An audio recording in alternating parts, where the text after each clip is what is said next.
बहुत बहुत स्वागत है आप सभी का वीके न्यूज में और मैं हूं आपके साथ दीपिका पांडे। जिस जिहादी दुल्हन को बीबीसी युवा मासूम बता रहा था, उसके बारे में चौंका देने वाला खुलासा हुआ है, जिसे सुनकर आपके पैरों के नीचे से जमीन खिसक जाएगी और आपको यकीन हो जाएगा कि बीबीसी कितना सच दिखाता है। दरअसल जिहादी बेगम नाम से दुनिया भर में कुख्यात आईएसआईएस आतंकी की दुल्हन शमीमा बेगम से मिलकर आए एक पर्यटक ने लोगों को गलतफहमी से दूर रहने की चेतावनी दी है। बता दें कि 56 साल का पर्यटक एंड्रयू डूरी ने कहा है कि लोग जिहादी बेगम शमीमा को पीड़िता समझने की भूल कभी ना करें।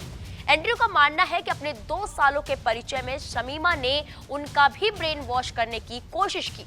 उन्होंने जिहादी बेगम की अपील को महज दिखावा करार दिया। मीडिया रिपोर्ट्स के मुताबिक खतरनाक जगहों पर यात्रा करने के लिए चर्चित एंड्रयू डूरी ने शमीमा को ब्रिटेन में वापस लाने पर अपनी असहमति जताई है।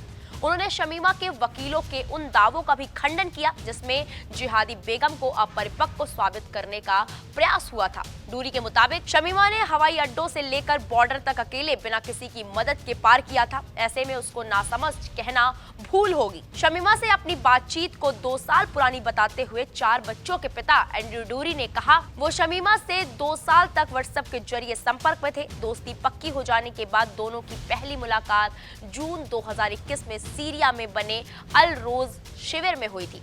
शमीमा कोई गूंगी या दूध पीती बच्ची नहीं है। अपनी बातचीत के दौरान एंड्रयू को लगा कि जिहादी बेगम शमीमा उन्हें भी अपनी तरह बनाने की कोशिश कर रही थी। इराक के साथ उत्तर कोरिया और चेरनोबिल जैसी जगहों की यात्रा कर चुके एंड्रयू डूरी ने कहा कि जब उन्होंने सुना कि शमीमा को अब अपने बच्चों की मौत का दुख नहीं है तो वो हैरान हो गए। यात्री डूरी ने बताया कि जिहादी बेगम शमीमा को टीवी इंटरव्यू देना काफी पसंद है। बीबीसी की डॉक्यूमेंट्री के अलावा शमीमा एक मैगजीन कवर पर भी छप चुकी है। इसके अलावा वो एक अन्य टीवी संस्थान को भी इंटरव्यू दे चुकी हैं।